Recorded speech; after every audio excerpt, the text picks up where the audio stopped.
Thank you very much for your patience. We will start the session from now on. Hello, everyone. Welcome to World Dysphagia Summit Free Paper 17 session. I'm chairing this session. I'm Kozo Hanayama from Kawasaki Medical School, Japan. The theme of this session is evaluation. We have 5 papers here.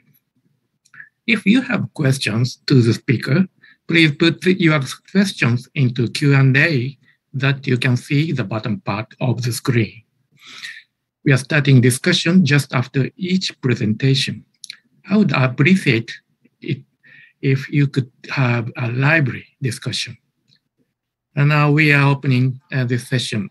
The first paper is presented by Dr. Mori, titled Evaluation of Reliability of Handy Ultrasonic Device in Examination for Suprahyoid Muscle Mass. Please start your presentation, Dr. Mori. Thank you for your kind introduction, Professor Hanayama. I'm a speech therapist in Japan, so please play my video. Hello, everyone. Today I'd like to talk about evaluation of reliability of a handy ultrasonic device in examination for geniohyoid and digastric muscle mass. The word digastric was omitted in the title of the abstract, so I will correct it in this presentation. The author has no financial COI with regard to the presentation. The mass of geniohyoid muscle associated with maximum temperature, geniohyoid muscle mass decreases with aging, digastric muscle associated with sarcopenic dysphagia. There is a possibility evaluation for geniohyoid and digastric muscle mass could play an important role in evaluation for sarcopenic dysphagia.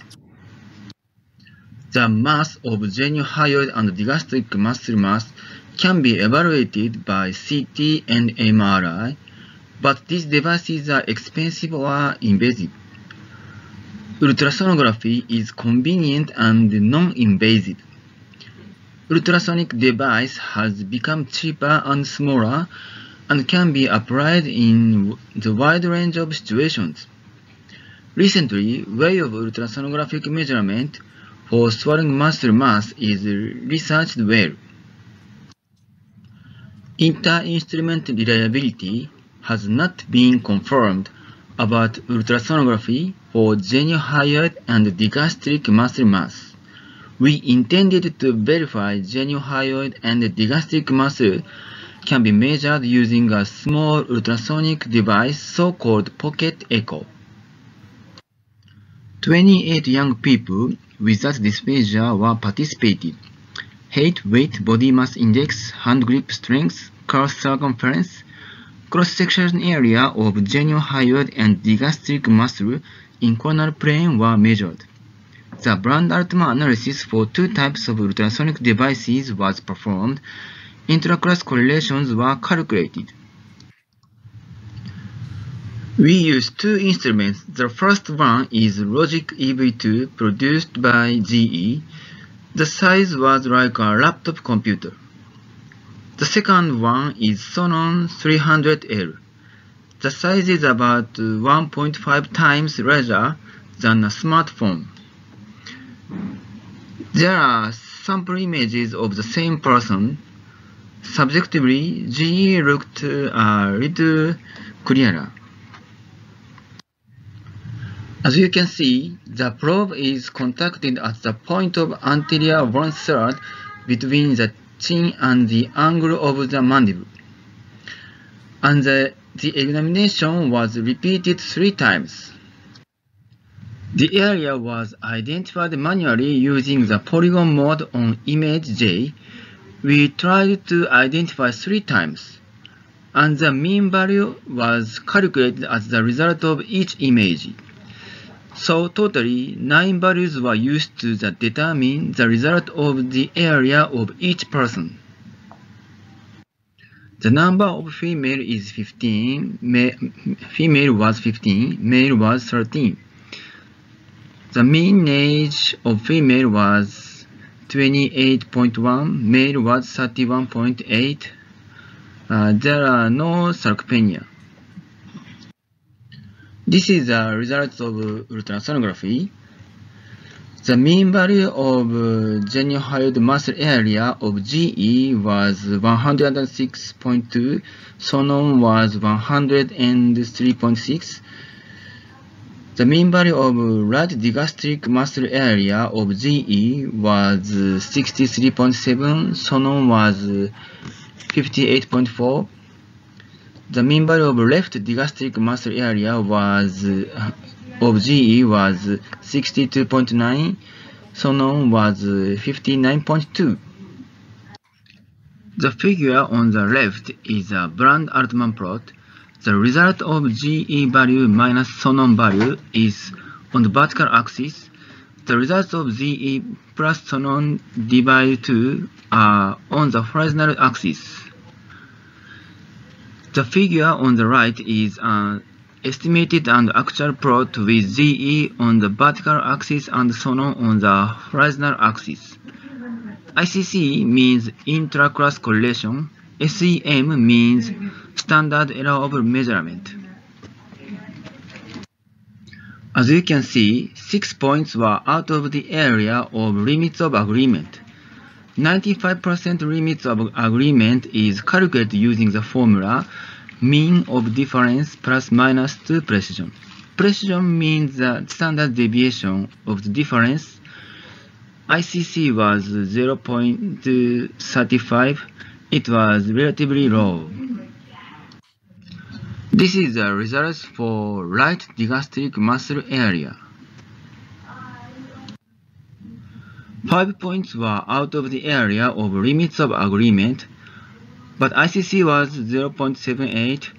It was relatively high. This is the result for the left digastric muscle area. 3 points were out of the area of limits of agreement, but ICC was 0.65. The reliability was moderate. There was not inter-instrumental reliability for geniohyoid muscle, but there was inter-instrumental reliability for digastric muscles. However, 5 or 3 points were out of the area of limits of agreement on the Bland-Altman plot of digastric muscles. We speculate the pocket echo has the potential of reliability to laptop size echo for swallowing muscle, but probe contacting technique, adjusting device, or image analysis using artificial intelligence might be needed to probe reliability. Thank you for your attention. Thank you, Dr. Mori, for your informative presentation. So we have one question now, and so I want to know why the geniohyoid muscle evaluated by pocket device didn't have sufficient reliability. Thank you for your question. The problem is image analysis. Sometimes the image of the geniohyoid muscle are unclear, especially the borderline is unclear. So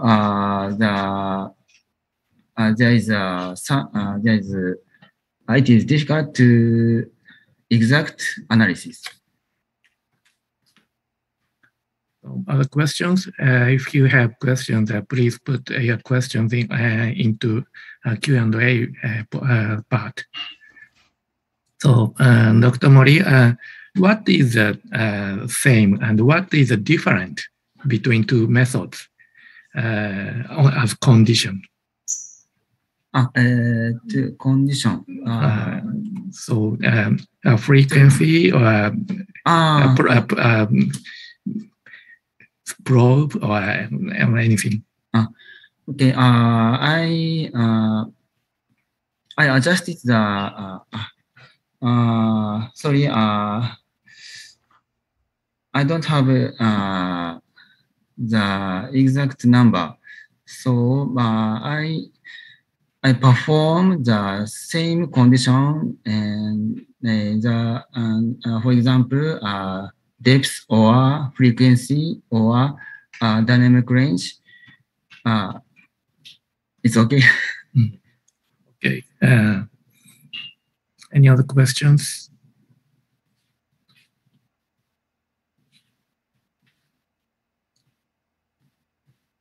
Oh, is the position is identical, the same position? I warrant you put the same position Yes, because the probe is different. Yes, I use same position. We instructed to the all participants to sit on the chair and look at the front wall horizontally. But in some cases, we instructed slightly raise your chin. Okay. Other questions? So thank you, Dr. Mori. And thank you. Second paper is also presented by Dr. Mori. So second paper is titled Cross-sectional measurement of geniohyoid muscle in persons without dysphagia using ultrasonography. Please start your presentation. Thank you for your kind introduction, Professor Hanayama. So please play my video. Today, I would like to speak about cross-sectional measurement of geniohyoid muscle. The authors have no COI with regard to the presentation. Sarcopenic dysphagia is swallowing disorder due to sarcopenia of whole body and swallowing muscles. The diagnostic algorithm for sarcopenic dysphagia was developed by our working group for sarcopenic dysphagia. The algorithm is applied to aged 65 or more. As you can see, in the first and second step, the presence of whole body sarcopenia is judged. In the third step, swallowing function is confirmed. In the fourth step, the presence of obvious causative disease is confirmed. If the presence of causative disease, for example, stroke or Parkinson's disease and so on, confirmed, the patient is categorized to no sarcopenic dysphagia. In the last step, the weakness of swallowing muscle is evaluated. If the weakness is confirmed, patients categorized to probable sarcopenic dysphagia.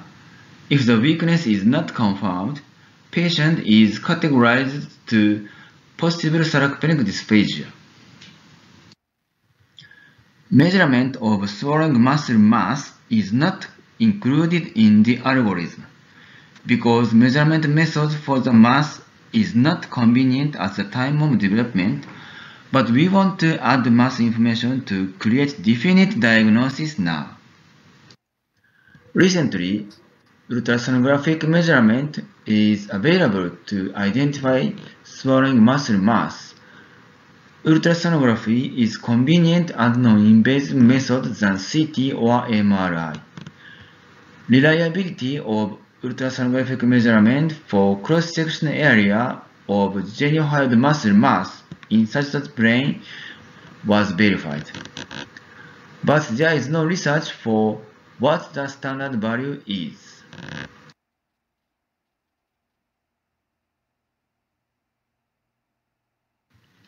"83 persons without dysphagia participated.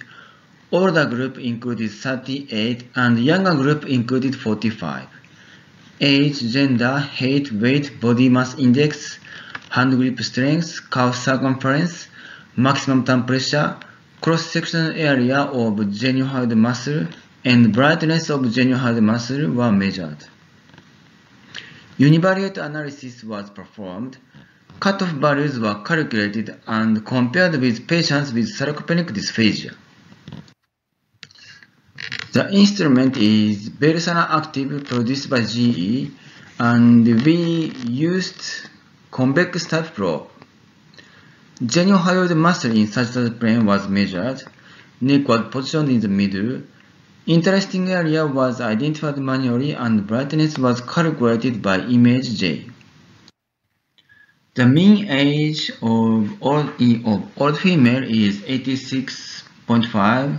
Old male was 87.1, young female was 31.0, young male was 30.9. The mean value of geniohyoid muscle area of old female was 167.4, old male was 207.6, young female was 250.2, young male was 311.1.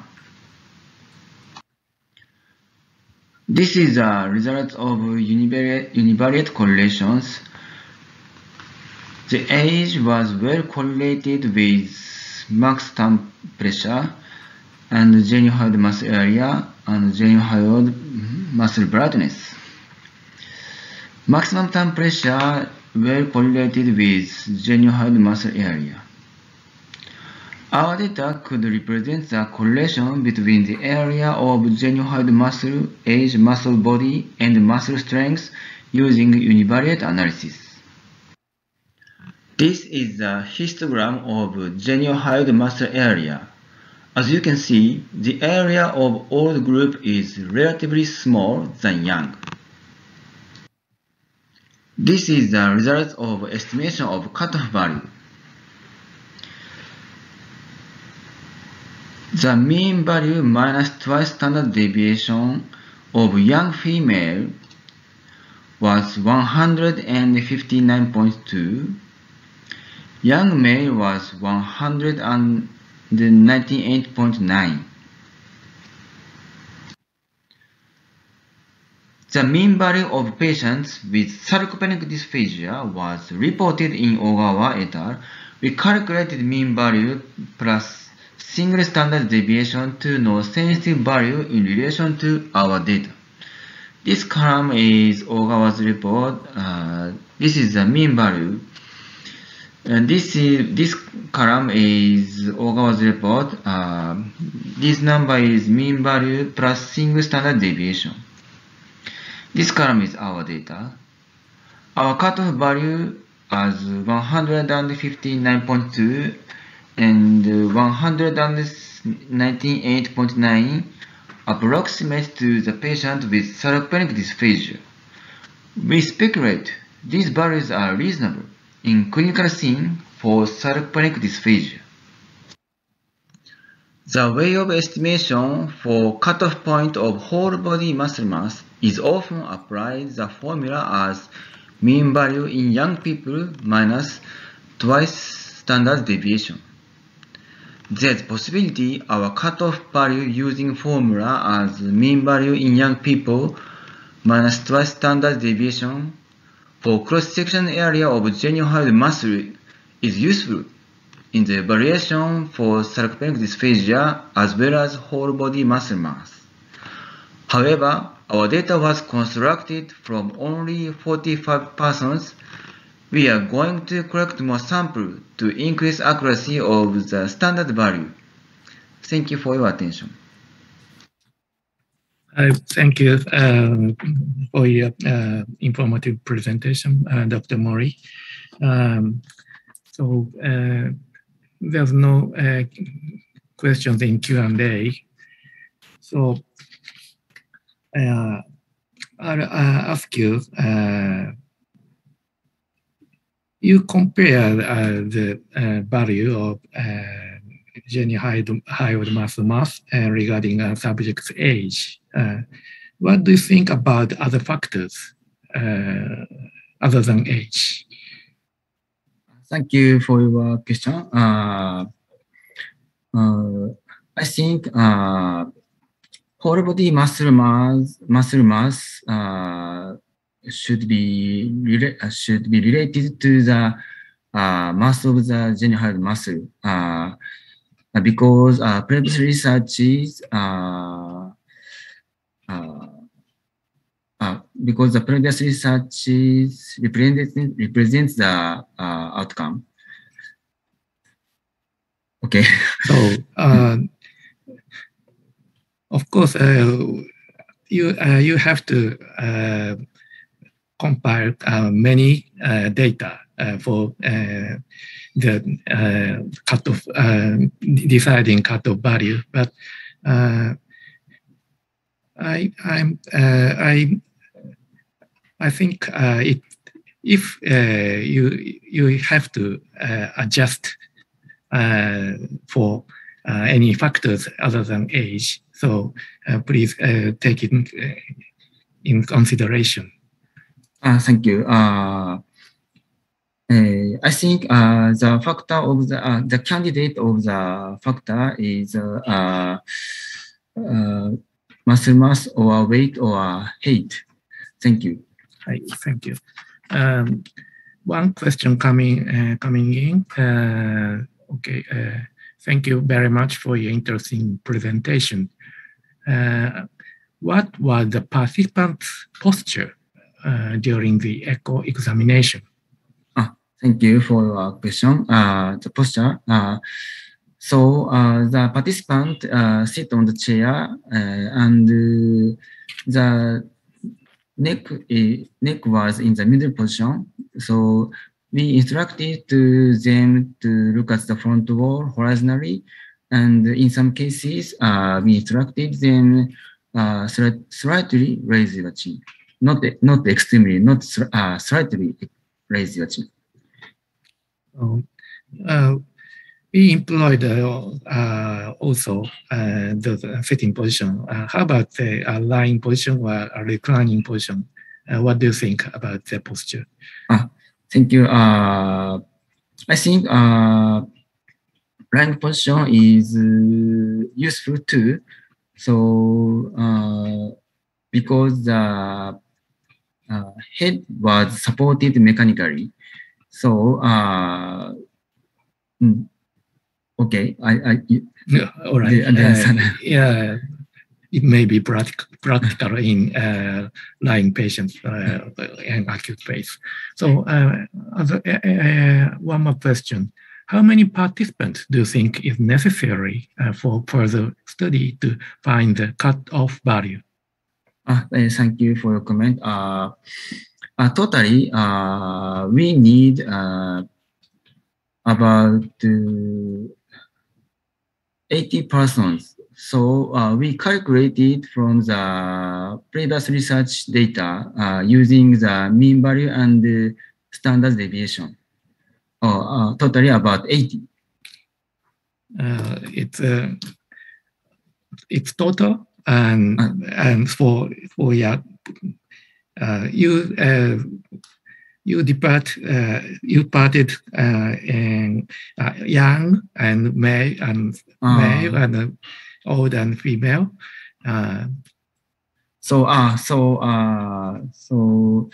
I'm not including old people. So if old people are included, we need about 100 and about 180 persons. I assume. Oh, okay. Thank you. So thank you, Dr. Mori. Thank you. So we are moving on to the next paper. The third paper is presented by Dr. Kiyomiya, titled "An Ultrasonic Study on Post-Operative Change in the geniohyoid muscle in Elderly Patients with a Hip Fracture." Please start your presentation, Dr. Kiyomiya. Thank you for the introduction. My name is Yusuke Kiyomiya, and I'm a speech therapist in Japan. Please play our movie. Hello everyone. I'm going to present an ultrasonic study on post-operative change in geniohyoid muscle in elderly patients with a hip fracture. The author has no COI. Hip fracture surgery does not invade swallowing organs. However, according to past study, the prevalence of dysphagia post-surgery is 34 to 54%, and 12.3% of patients with no dysphagia before surgery developed dysphagia after surgery. A loss of muscle mass is thought to be related to dysphagia. Shimizu et al. Reported a decrease in sagittal sectional area, or SA, in the geniohyoid muscle, or GH, in patients after thoracotomy and laparotomy. They pointed out that surgical invasion and disuse might be cause of muscle atrophy. The function of the GH is known to be associated with symptoms of dysphagia among swallowing-related muscles. The GH may be more prone to surgical invasion and disuse, as it is innerved by the general somatic nerve like other limb muscles. Therefore, it is possible that after hip fracture surgery, muscle atrophy can happen in the GH and affect swallowing.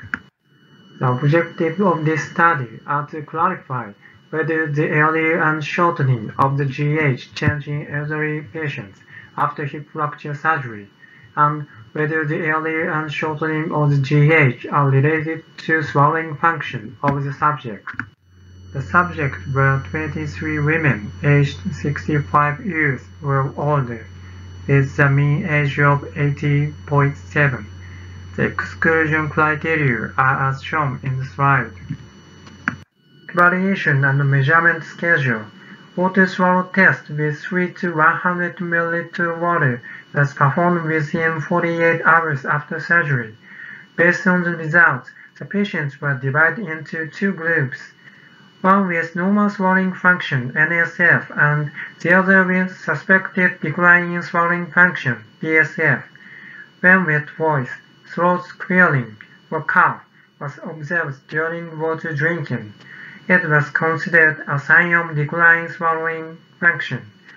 Ultrasonic evaluation of the GH was performed within 48 hours and 2 weeks after surgery.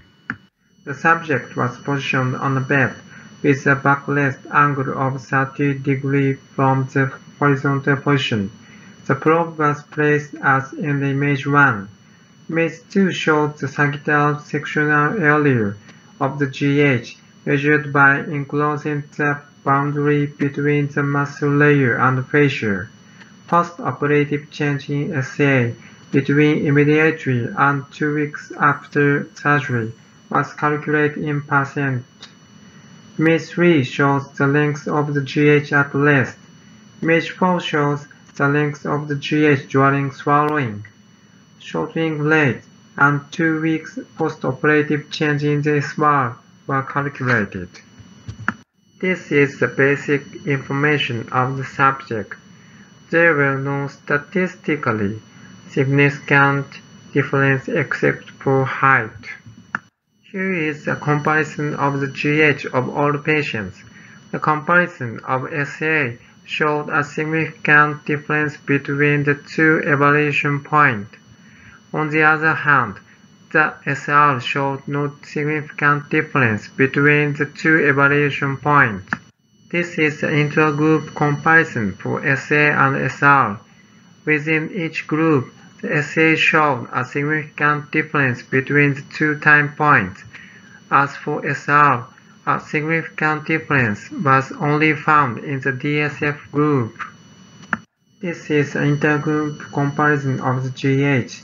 There was no significant difference for the SA, but the degree of decrease at 2 weeks after surgery tended to be greater in the NSF group. There was a significant difference for the SR 2 weeks after surgery, and in the change percentage between the two groups. In our study, the SA decreased in both NSF and DSF group. One possible cause of decrease is the non-use of swallowing muscle by the simple oral concession. However, it is unlikely because most of patients resume eating on the next day after the surgery. The second possibility is nutrition. In this study, DSF group had a high risk of progressive muscle atrophy, but there was no significant difference in the dedication of SA between the two groups. Therefore, nutrition is unlikely. The third possible cause is surgical invasion. Protein degradation exceeds synthesis, resulting in a decrease in the SA of muscle fibers. We suspect that muscle atrophy associated with surgical invasion occurred in both groups in the same manner. In our study, the degree of dedication of SA tended to be greater in the NSF group. We think that GH in the NSF group had enough volume preoperatively to cause significant atrophy, but the DSF group had little reserve. So even in patients who don't have apparent preoperative decline in swallowing, it is important to assess swallowing function in this population before and after surgery. The DSF group's SR showed worsen postoperatively. The SR is associated with the risk of pharyngeal residue after swallowing. The results indicate the importance of evaluating the risk of aspiration after surgery, especially for the DSF group. The SA of the NSF group decreased, but the SR worsened in some cases while improved in others. The presence of postoperative delirium was reported to be a factor of developing dysphagia after surgery. Thus, the SR in the NSF group right after the surgery may have reflected a transientary decrease due to delirium and recovery in 2 weeks. Muscle mass and intramuscular fatty tissue are reported to affect muscle strength independently. The discrepancy between the change in SA and SR found in this study needs to be studied further, including qualitative examinations of the muscle. These are the conclusions. Thank you very much for your attention. Thank you for your presentation, Dr. Kiyomiya.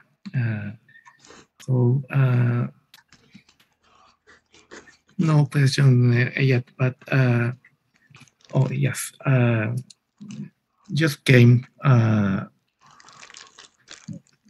2 questions. First, I was surprised the muscle mass of the swallowing muscle decreased during 2 weeks after surgery.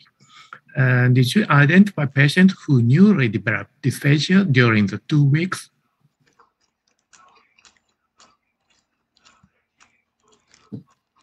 So, please. Sorry. Okay. So, one patient in the group with normal swallowing function get worse after 2-week surgery, and 2 patients in the declining swallowing function group get worse after 2 weeks surgery. So about 10% patients get worse after surgery, after 2 weeks. In both groups? No. The first is normal swallowing function group is 1 patient. Declining swallowing function group is 2 patients. Got worse. Yeah. Another question. I listened to the presentation with great interest. Please tell me one point. I was concerned about the weight change of the participants. Did the participants' weight change during the study? If so, how much was it? Yeah. The answer is, so I don't know because I have not date. So we only have baseline weight date. So we will want to include changing body weight in future study. Thanks. Thank you.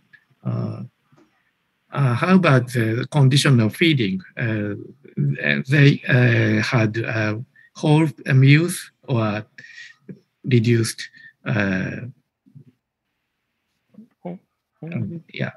condition. Quantity of feeding. They ate all the meals or part of it. Condition.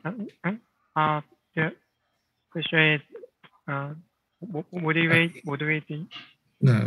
Good nutrition after surgery. So there is no statistically fears of, but so